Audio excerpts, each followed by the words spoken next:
동영상은 제주도 서귀포시에 있는 들빛교회의 2022년 10월 30일 일요예배 설교 동영상입니다.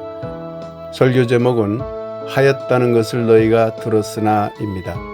특히 오늘 설교는 지난주 들빛교회가 10주년 창립 기념 행사를 하였는데 10년을 돌아보며 들빛교회가 성취한 것은 무엇인지 그리고 부족한 것은 무엇인지를 함께 생각해 본 설교입니다. 이 동영상과 함께 소중한 시간 되길 기원합니다. 오늘의 말씀 읽기를 함께 하도록 하겠습니다. 또 내 이웃을 사랑하고 내 원수를 미워하라 하였다는 것을 너희가 들었으나. 말씀을 받습니다. 아멘. 오늘은 하였다는 것을 너희가 들었으나 라는 제목으로 여러분과 함께 말씀을 나누고자 합니다. 사랑하는 들빛교회 교우 여러분, 우리는 창립 10주년을 맞이하여 여러 기념 행사를 기쁨 가운데 잘 마쳤습니다.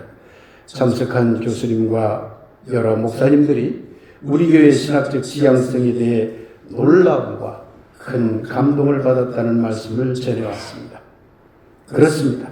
지난 10년 동안 우리의 신앙적 지향성은 놀랍도록 바뀌었습니다. 우리는 하나님 이해를 바꿨습니다.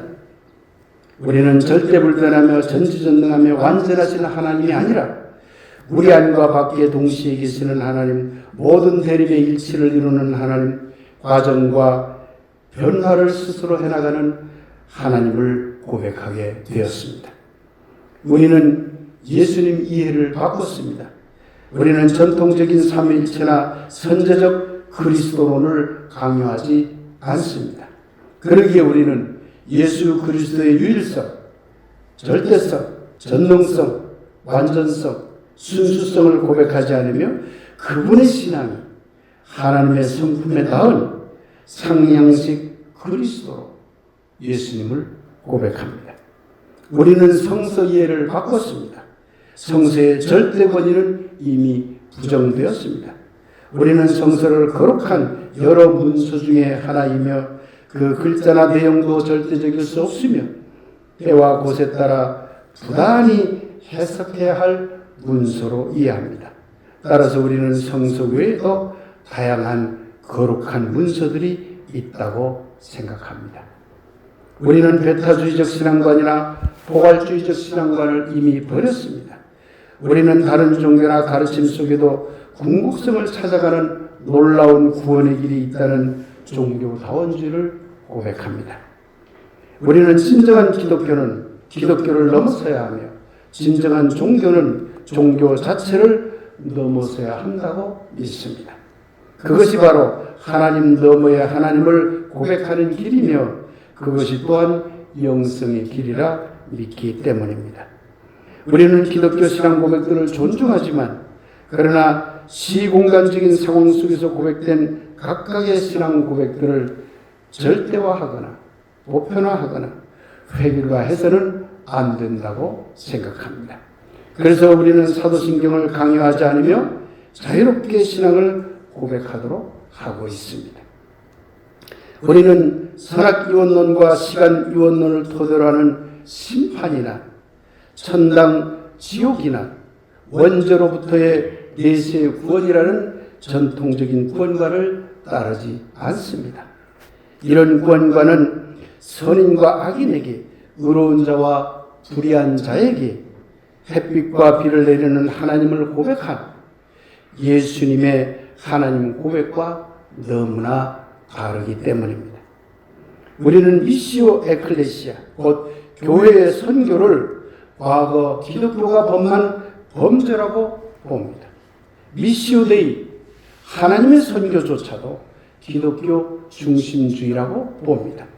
이제는 열방으로 나가 그들을 기독교식으로 가르쳐 지키게 하려는 미시오 임무를 버리고 열방으로 나가 그들과 함께하며 그들로부터 도리어 배우려는 디스코 실천 시대가 되어야 한다고 보고 있습니다. 우리는 진리를 사사각적으로 이해합니다. 하나님이 절대 진리라 하더라도 그 진리는 인간의 자리에서 해석할 수밖에 없다고 믿기 때문입니다. 따라서 우리는 기독교만이 절대 진리라는 주장을 온전히 거부합니다. 대신 우리는 서로 다른 모든 진리는 다른 모양, 다른 색깔로 피어난 아름다운 여러 진리의 꽃들이라고 생각합니다. 우리는 기독교 문화 우월주의를 버렸습니다. 한국인인 우리는 우리의 인식의 창구인 한국 문화를 매우 소중히 여기며 한국 문화를 토대로 기독교적 진리를 어떻게 만날 것인가를 고민하고 있습니다. 사랑하는 교우 여러분, 우리는 이외에도 상당히 많은 신앙적 내용들을 새롭게 바꿨습니다. 과거 배타적이고 폐쇄적인 기독교 신앙에서 벗어난 21세기 신학을 토대로 우리의 신앙을 활짝 열었습니다. 우리는 가장 진보적이라는 우리 교단에서조차 신학적으로 1%로 앞서 나가는 새로운 신학의 교회가 되었습니다. 그리고 그러한 신학과 신앙을 반영한 새로운 노래의 교회가 되었습니다. 우리 스스로에게 긍지를 가져도 될 듯 합니다. 긍지를 가지시기 바랍니다. 아멘. 그런데 저는 지난 10년 동안 크게 두 가지 목표를 가지고 있었습니다. 첫째는 21세기 새로운 신학을 토대로 여러분들의 신앙을 성숙시켜 보자는 것이었고, 둘째는 이 모든 신학을 자율신앙으로 받아들이고 실천하도록 하자는 것이었습니다. 개인적인 생각일지 모르겠습니다만 첫 번째 목표는 성공했다고 봅니다. 그렇다고 해서 여러분의 신학적 지향성이 온전히 성숙해졌다고 생각하지는 마십시오. 좋은 방향으로 여러분의 신앙이 바뀌기는 했지만 그 방향 안에서의 신학적 수준은 아직도 부족한 상태라고 생각이 됩니다. 겸손해집시다. 우리 스스로. 그런데 둘째 목표였던 자율신앙의 성숙도는 어떤가요? 아쉽게도 이 목표는 달성하지 못했습니다. 자율신앙의 필요성을 절감하면서도 아직도 의타적인 신앙의 모습, 곧 목사가 주는 대로 받아먹는 신앙이라는 과거 신앙의 모습에서 크게 바뀌었다고 보기는 어려울 듯합니다. 자율신앙은 전적으로 자유에 대한 책임을 바탕으로 합니다. 자율신앙이 성숙하지 못했다는 것은 자유를 누리려고는 하였지만 그 누리고 있는 자유에 대한 책임, 그 책임에 대한 의지와 실천이 부족했다는 것을 뜻합니다. 의타적인 신앙은, 자율신앙의 반대말인 의타적인 신앙은 자유의지가 없는 노예 상태가 됩니다. 한국의 많은 교회들이 의타적인 신앙을 강요합니다. 그래서 사실상 교인들을 노예적인 상태, 신앙적으로, 정신적으로, 영적으로 꽁꽁 싸매서 옴싹달싹할 수 없는 노예적인 상태로 만들어버립니다. 그래서 의타적인 신앙에서는 노예들이 책임을 지지 않듯이 교인들이 책임을 중요하게 여기지 않습니다. 그저 믿기만 하면 되니까 예수 믿기만 하면 모든 게 끝난다. 난 아무 책임 없어. 믿음은 끝이야. 이렇게 변해버리는 것이죠. 의타적인 신앙은 누군가로부터 무엇인가를 받는 데만 익숙합니다. 받는 데만 익숙합니다. 그것이 영적인 일이든 육적인 일이든 예배가 되었든 설교가 되었든 그저 누군가로부터 무엇인가를 받는 데만 익숙해져 갑니다. 마침내 의타적인 신앙은 호의가 반복되면 권리라고 생각하는 사람들이 있는 것처럼 자신들에게 주어지는 것들에 대해 감사하는 마음은 차츰 사라지고 그렇게 받는 것이 권리인 양 착각과 오만에 빠지게 됩니다. 우리를 돌아보자는 이야기입니다. 이런 상태가 바로 무책임이며 방종인 것입니다. 자유와 책임을 중요하게 여기는 자유신앙도 체계적인 수행 연습이 필요합니다. 그동안 여러분에게 이러한 수행 연습을 시키지 못한 것은 저의 부족함이었습니다. 여러분에게 신앙의 자유를 깨닫도록 하는데 몰두한 나머지 공동체에 대한 책임감을 기르도록 이끌지는 못했다고 저 자신을 반성합니다.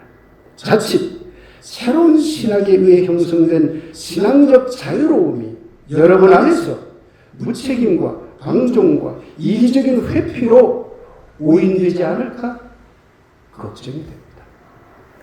예수님은 마태복음 5장에서 무엇을 하였다는 것을 너희가 들었으나 라고 말하면서 과거 유대교 신앙의 잘못된 것들을 과감히 바꿔나갔습니다. 바꾼다는 것은 매우 중요합니다. 과거의 잘못된 신앙을 바로잡으면서 동시에 새로운 변화에 능동적으로 참여하게 되기 때문입니다. 이런 변화를 스스로 이루는 것이 바로 자율신앙입니다. 예수님은 과거 유대교 전통을 대변혁시켜 새로운 신앙의 길을 갔습니다. 그 결과 유대 전통이라는 고착된 틀을 벗어나 그야말로 자유의 길을 갈 수 있었습니다. 그런데 예수님은 그러한 신앙적, 그러한 종교적인 자유를 맛보는 데 머물지 않고 그런 신앙에 대해 책임을 지는 자리로 나갔습니다. 그것이 바로 십자가의 길이었습니다.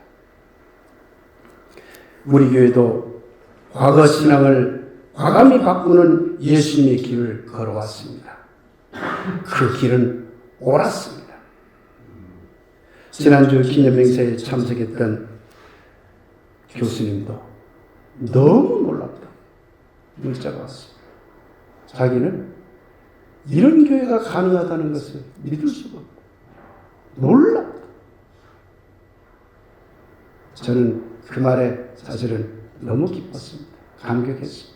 또 다른 목사님은 저에게 이런 요청을 했습니다. 목사님, 할 수 있을 때 지금 바꾸는 길에 들어섰을 때 더욱 박차를 가해서 바꿔나가십시오. 그것이 들빛교회의 장점 아니겠습니까? 이렇게 요청하는 목사님도 있었습니다.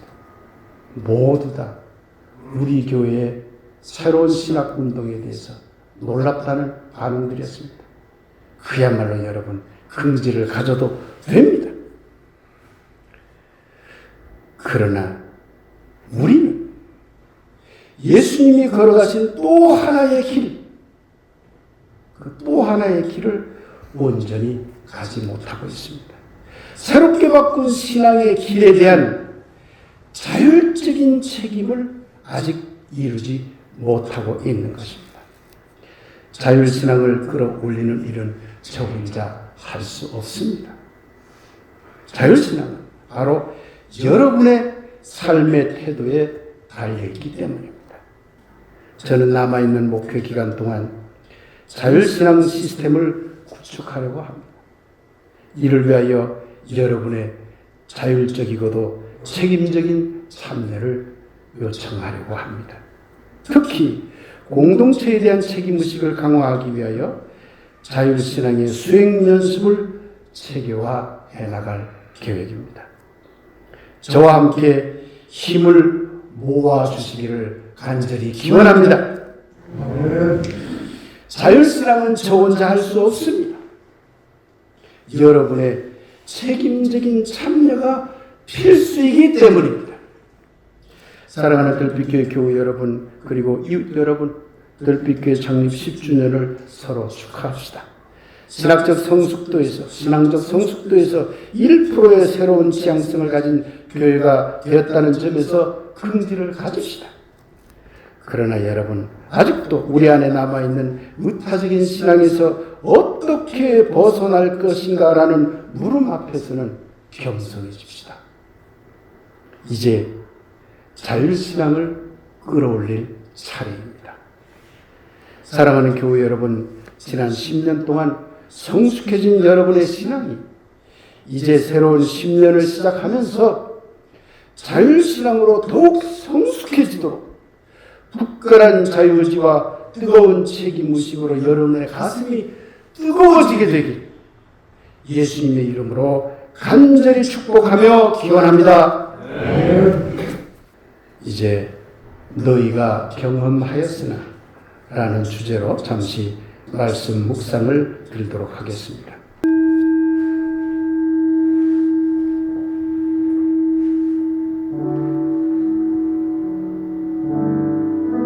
새로운 신학을 맛보았으나 자율신앙을 이루지 못했습니다. 신앙적 자유를 맛보았으나 함께하는 책임을 다하지 못했습니다. 자율은 자유입니다. 방종이 아닙니다. 자율은 이타적인 책임입니다. 이기적인 회피가 아닙니다. 자율은 함께하는 공명입니다. 자기만의 소리내기가 아닙니다. 자율은 생동과 변화입니다. 정체와 퇴보가 아닙니다. 이제 새로운 10년 새날이 되었으니 우리로 하여금 자유로운 신앙에 따른 함께하는 책임을 다하게 하소서. 아멘.